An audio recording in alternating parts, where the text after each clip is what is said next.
Hey, and welcome to another edition of Monday Magic Moments. Hope you're well. Hope you had a lovely weekend. How to increase your productivity by at least 30% whilst managing a team?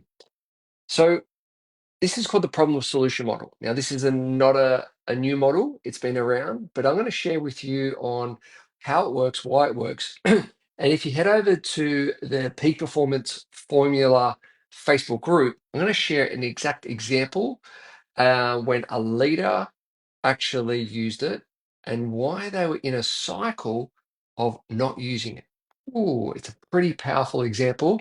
It might resonate with you. So head over to the Peak Performance Formula. It's our group, our personalized group where we've got a bunch of resources. So let's go through it. So when we're running teams, what happens most managers and leaders within teams, they get stuck in problem mode. And what happens as the team increases, they're forever dealing with their team's problems, trying to help them solve it, jumping in, solving it for them, doing it for them. And so what happens is a vicious cycle time and time again. And what happens is that this actually holds them back from doing their own activities, tasks, and what they want to do.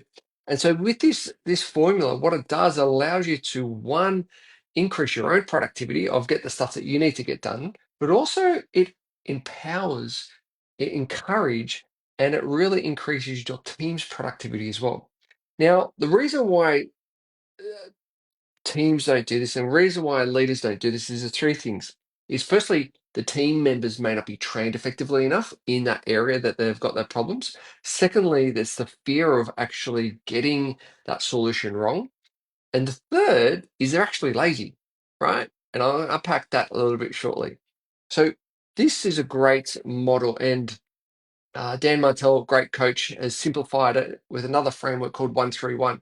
But the model that we use, and we label it 131 because it's so easy to remember, is that when your team has a problem, they need to come to you with three solutions and a preferred solution and why. Now, there's multiple reasons why this is important. Usually what happens is people go, what's your solution? Okay, understand that. But what happens is that when we just leave it to solution, it's a narrow moment of focus and doesn't create further opportunity and further creativity. So here's a problem, problems X. The reason why we do three solutions is because there's more creativity in those aspects. And even if it's not the where it needs to be, at least it gives variety. Now, the third component to that is their preferred solution, and the reason why is that shows the leader, the manager, that they're confident, they've thought about further options, but they're confident in their approach, and the reason why enables them to give context and more content to the solution.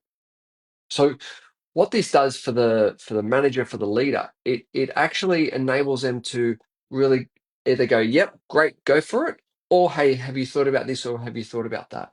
And so the reason why this is so important, it really boosts that confidence for your team members, but also get stuck if you're a leader or for a manager in that fixing all the time.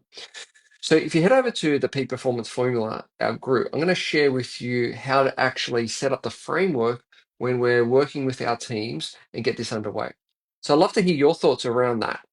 Have you used this problem solution, three solutions and preferred solution before? If you have, great. I want to hear your thoughts. If you haven't, I'm interested to see if you're willing to give it a go. Monday Magic Moments. Looking forward to speaking to you soon. Bye for now.